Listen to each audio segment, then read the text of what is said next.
Good morning, ladies and gentlemen. Welcome to another episode of The Studio. My name is Adam. Today is the third episode of Marimba 1 Week, which I have extended by accident. I'm so sorry. This is the one and only Marimba 1 Wave Rap series.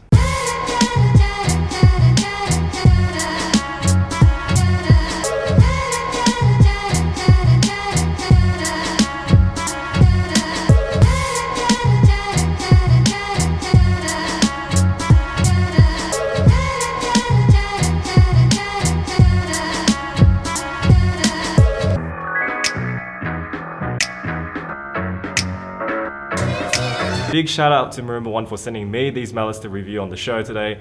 You are the best. Ron Samuels, thank you so much. And today's review, although I was going to do it anyway, is a review suggestion from Hi Guy on my previous video. Hi Guy, thank you so much for checking out the show. Yes, I will review the wave wraps that you saw at the beginning of the video. You sneaky. So Marimba 1's wave wraps sit right at the top of the product line, above all of the artist series, above Double Helix, all of that. It's the most expensive mallet in the lineup. It's also the most expensive marimba mallet you can buy per pair right now. No kidding, the Birch model of any of the wave wraps is $86.95 US a pair, and the rattan model is $89.95 a pair. So for us Australians, poor Australians with their shocking exchange rate, I don't even want to think about how much that is. It's definitely well in the 120s to 130s for one pair of mallets. Wave wraps are the Lamborghini of marimba mallets. You see them all the time, they're highly desirable, but they're very expensive. My biggest question with the wave wraps was, are these mallets really worth almost $100 US? Are they really worth that much money? And after playing around with these mallets for a while, it's kind of like saying, is a Lamborghini really worth $1 million? Well, if you want the best, you gotta pay for it. Now the wave wrap series comes in hardness levels ranging from 1 to 5, not 6, 1 to 5. 5 being the softest, 1 being the hardest. As I said, they come in both birch and rattan, and the defining factor that they have above all other mallets, and the main reason for why they are so expensive, is because it's the only mallet that I know of that has a clear sound in the low, the mid, and the high, without sounding harsh in any of those registers. It is truly an all-purpose mallet. I'll read it to you in Marimba 1's words. They say, the highest concentration of yarn is wrapped around the mallet's equator, creating an increased striking surface and a mallet that is— Shut up and take my money! So I have here the 4s and 5s of the wave wraps. 4 is medium soft and 5 is soft. And you can see straight away the design is striking. Look at that. If you want the best looking mallet, this already wins hands down. Like, this is incredible design compared to any mallet that I've ever seen, ever. And in simple terms, what I think Marimba 1 has tried to achieve with this design is that because it's so tightly wound, and because in the middle, as you can see here, this little swirly thingy, that's where they have a high concentration of yarn, which means it has more energy. So these mallets, when I've been playing with them, they're quite bouncy. They also claim it minimizes contact noise, and it makes it have this really good response on all ranges of the marimba. But I'm going to go through every detail of these mallets so that you guys can see for yourselves. Firstly, build quality. These are built really well. Smooth ends make friends, let's not forget. These shafts are even smoother and more lacquered than the Double Helixes or the Ivana Villages. That head, again, this head is just real quality. Like, if you just pinch the bottom and top, which is what I love doing with a lot of mallets, if you pinch the bottom and top, you'll see that the yarn will not come off easily. It's very tightly wound. It's been done really well. And look at that, that swirl. That is so cool. Like, I don't care what you say, this design looks like a jet engine. It's awesome. Are you getting dizzy yet? Are you getting dizzy yet? These mallets have the premium look nailed. And of course we have the quality engraving that is on all the Marimba 1 mallets. And you can see there are very little, if any, defects on the shaft. Like, no little bits of grain missing, nothing like that. It's just smooth. And then there's just this nice engraving which is consistent and flat. There's no edges of color that are wrong. Like, when I talk about mallet engraving like this, I'm being super picky. But again, if you're gonna pay almost $100 US for a mallet, it better have all of these fine details because you wanna make sure that you're holding the best. So yeah, at this point, I think I'm entitled to be a little bit picky, but they've done a good job, so it's fine. So build quality wise, it's all good. What about ergonomics? Well, these are also heavy. The weight is definitely comparable to the Ivana Village series. It's definitely a heavy mallet. I think for the type of response that you get from using this mallet, this weight is warranted. It actually feels quite good in the hand. It's different to the Ivana Villages because those are more single purpose, the 4s, 5s and 6s. But this 4, which is a medium soft, I can see myself using in situations that would warrant a medium mallet. But of course these heads are wrapped quite tightly and there's quite a lot of yarn, so it is very front heavy. So at times it does feel a bit out of control for someone like me who prefers the 50-50 mallet. But overall, not a weight that can't be handled. I think it's fine. And if you like heavy mallets, you'll like these. If you like 50-50 mallets, well, you might grow to like these. 5s are definitely distinctively heavier than the 4s. But that being said, they still feel pretty okay. And if you're used to heavy mallets, if you're used to stuff like the Ivana Village series, or if you're used to things like Zivkovic mallets, you'll love these. I personally would prefer to use these in 2 mallet applications because the responsiveness you get from them is perfect for getting that sort of power and that sort of quick bounce off the bars. I really like that from these. Bottom line is they're a little bit weighty, similar to the Ivana Villages, but lengthwise they're pretty normal and they're not that much weightier than normal mallets, so it's fine.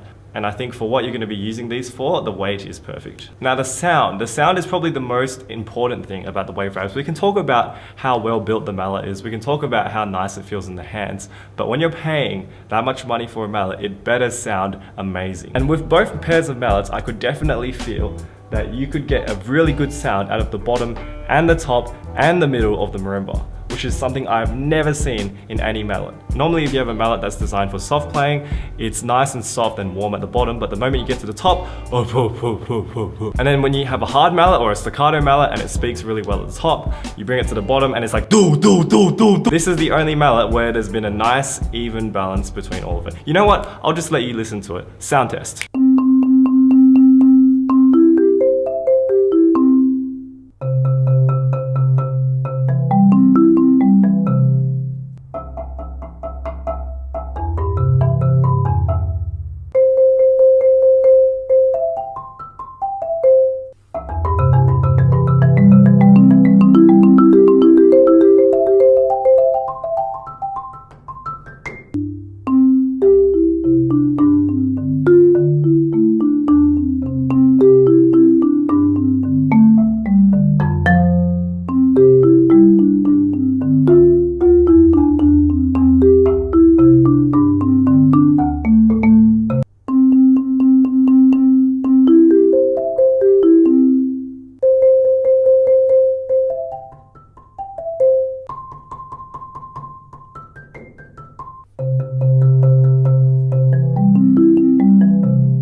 So my final thoughts on these Wave Wraps are, I like them a lot. I love the sound they produce. They're really well designed mallets. They sound great on all ranges of the marimba. That is a very rare thing. Really have to commend Marimba One on building a mallet like this. It's just incredible. But of course there is that price tag. And just like the case of the Lamborghini, it's like, do you want to drive a Lamborghini every single day over speed bumps, into tight parking spaces? People might steal your stuff, they might break into your Lamborghini. Buying a Lamborghini, yes, it's the very best, but it comes with all of these consequences. And this is the same. Yes, you'll get a great sound in all ranges of the keyboard, but I would not use this for 4 mallet because it just sounds really strange having 2 jacks of all trades in each hand. Just before in that sound test, when I had these 2 mallets and the 5s in my other hand, and it just didn't feel right, because there was no real graduation, because again, both mallets sound great in all registers. That basically means these mallets do not sound excellent in any register. For example, your everyday soft mallet like the Ivana Village 5 sounds excellent at the bottom end, but it sounds not so excellent at the top end. This sounds good in both.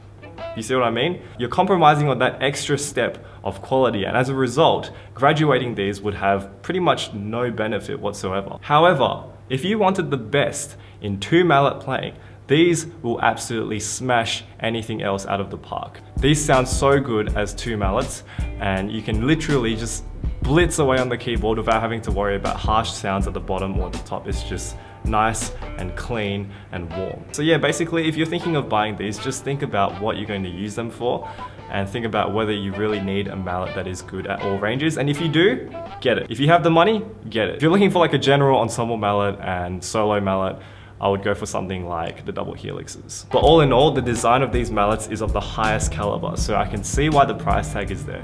It's definitely not all hype. Congratulations Marimba One on producing yet another stunning product. You get the studio seal of approval, which doesn't actually exist, but I just made it up just then. Anyway, thank you so much for watching this episode of The Studio. If you want to see anything on the show, leave me a comment in the description below. I'll see if I can get it for you. If you're liking what you see on The Studio, please give me a thumbs up and please hit that red subscribe button below if you haven't already. Thank you so much. This is the Marimba Beast shirt from my store. If you want to check that out, that's in the description below.